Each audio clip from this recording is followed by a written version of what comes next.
This is cozy. Yeah. Greetings, and welcome to J&J Artisan Pipe Shop Talk, episode 32. Oh, you gave me the arrogant bastard cup, too. Thank you You're so much. Yeah. Yeah, we're smoking Bowser's Castle from the Country Squire. Mm-hmm. And we are drinking, again, Heady Topper from Steve Norse in Vermont. And we are here with a guest, Mr. John Jensen from Ojai Valley. Yeah. Mm-hmm. Yeah. In southern-ish California. Yeah, it's Southern California. Mm-hmm. He's here to get his tobacco that he left from last time, which was, what was that tobacco? We smoked it on the show. Night Train. Night Train. Yeah. Yeah.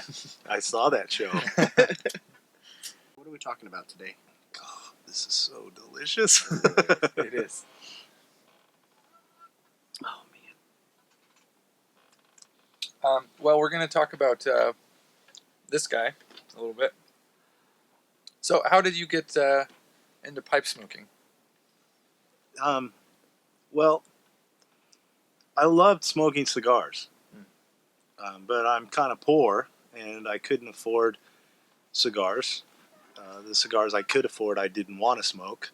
Yeah. And so I thought, So, well, why don't I give pipe smoking, a try and see if that would be a little bit more affordable. And so I got like 8 pipes in a group on eBay, and they were all basket pipes. And I started smoking pipe, which I liked, but I didn't like the pipes. And so I'm looking at pipes online, and I'm seeing all these Danish freehands, and I really like the Danish freehands a lot. And so that was when, I went from smoking a pipe to making a pipe, because I wanted to make something that looked like what I wanted to be smoking. Right. And so that's when I kind of made the switch. And then the more I started making pipes, the more I started smoking pipes, and it just kind of steamrolled from there. Yeah. So, when did you actually make your first pipe? My first pipe I made was probably about 4 years ago. But I just made that one pipe for myself to smoke. And I got a kit, and I carved a big Danish bridge pipe, and I was really happy with it. I thought it was the coolest pipe in the world. Was that? Did Yes. you bring that to Vegas? Yeah. That's right. I remember. It's a big pipe. Yeah, I remember. And so I just started carrying that around, and then it wasn't till probably a year and a half later, some people asked me if I would make them a pipe. And so I bought a pipe kit and made them a pipe, and they really liked it. And I bought a pipe kit and made another person, and they liked it. And but then I was like, look, I want to get serious about this. And so I decided to get my own blocks and, make my own stems. And I started actually talking to other pipe makers. And it was then I realized that my early pipes were not really that cool. What happens to us all? We've known you for quite a while, and I can honestly say you have come a long, long way. This is a pipe that John Jensen made. Did you make it here, or you just brought it here to drill? No, I actually made it here. That's right, the last time. Mm-hmm. Right? And then you were tweaking it this time. That blast Is fantastic. Yeah. That is a cute volcano. Do you know what you're going to stain it yet? I think I'm gonna stain it a brown with just a little bit of a contrast stain to it. Nice. So it'll just have a nice little kind of goldenness to it, and then the bottom's smooth. So I think that'll give it a real warm look to it. Yeah. I figured if I'm making it here, it has to be warm. Yeah. Absolutely. Because it's warm here? Or you get a warm, fuzzy feeling when you're here? No, because you do all your pipes in warm colors, so I feel like I gotta stick with the program. Well, you can't use our stain. You're so generous that way. You can have our beer, but don't touch our stain. We made a pipe. It's not a volcano, but it's weird. We call it a porpoise. It's pretty cool. It's very light, small bowl, great grain. Very odd. But very Japanesey Yeah. and nice, and it stands.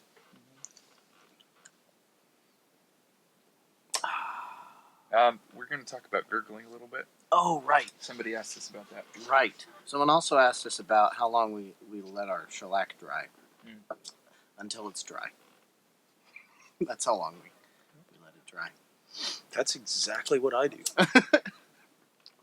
It just works out so well. It really does. It's a pain when you touch it and it's not dry.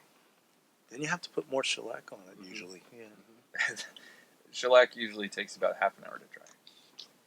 Sometimes longer, sometimes shorter. Depends on how diluted it is and how much you put on. Mm-hmm. Right, so gurgling.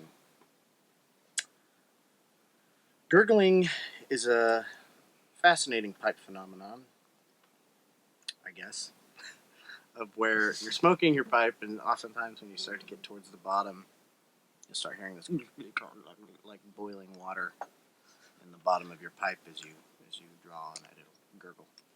And someone asks why, whether or not, why that happens and how to avoid it. I'm not fully sure, but we have some theories. The main thing is obviously it's warm, and if you're smoking a tobacco with a large moisture content, it will collect at the bottom due to gravity. I'm trying to be scientific about this. And the heat will make it kind of bubble, but it's actually mainly the air. It'll get in the breatheway, and air will want to go through it and make it bubbly and gurgle. The moisture content of the tobacco. Mm-hmm. Drool. Yeah, if you're drooling down your pipe, it will gurgle.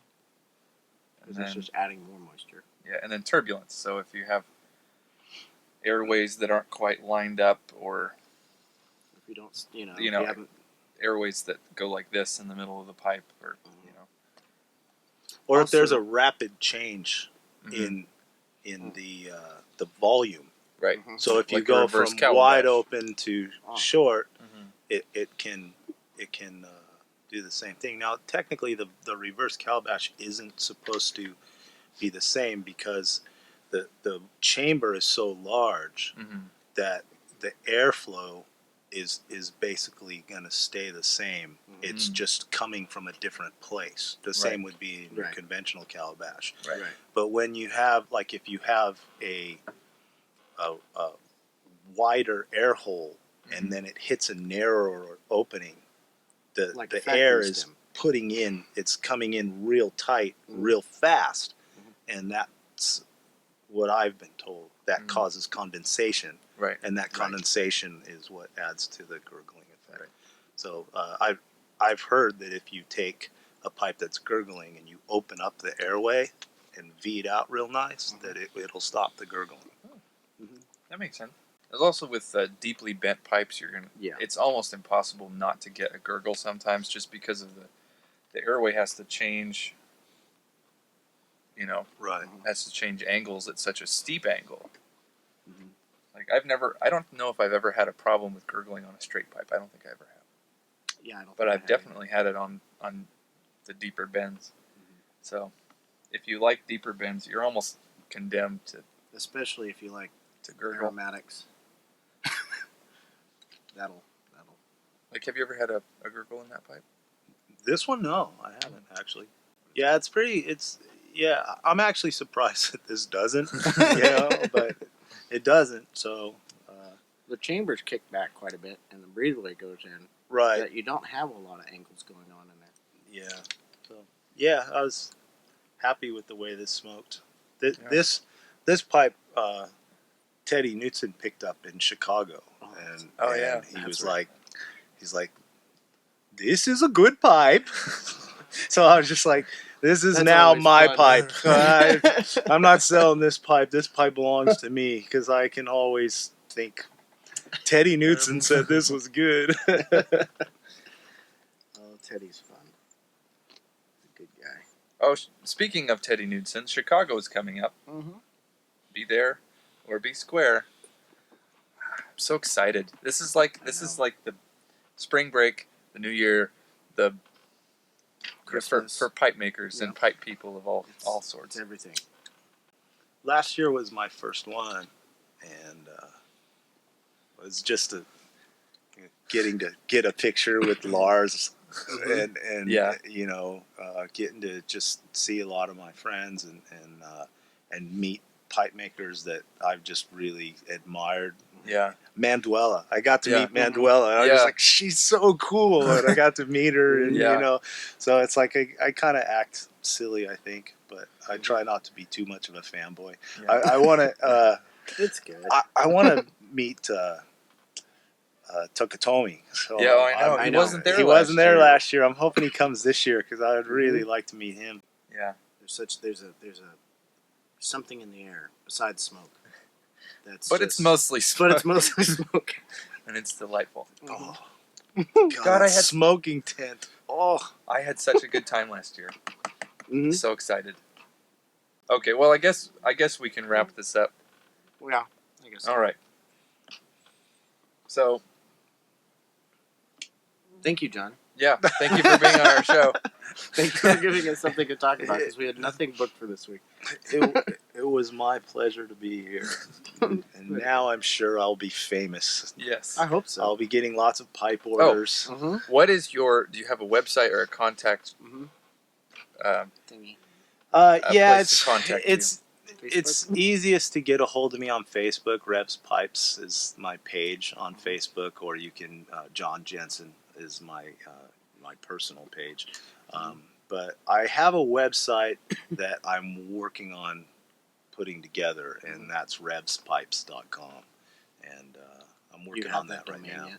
Yeah, I got the domain, okay, and it's cool. all we can say that. No one's going to buy it and then jip you later. No. It's mine. And that'd be smart. There's some pipes. There's some pipes up there, but you know, I don't know that. I think they're already sold, and there's just pictures of stuff I've made in the past, but I haven't really been able to really work on it. But I'll have it up and running after Chicago. I probably won't even sleep much until Chicago's over. Yeah. Sign up for our newsletter. Subscribe to our YouTube channel. Like us on Facebook. Follow us on Instagram. All that stuff. Blah blah. And we'll see you next week.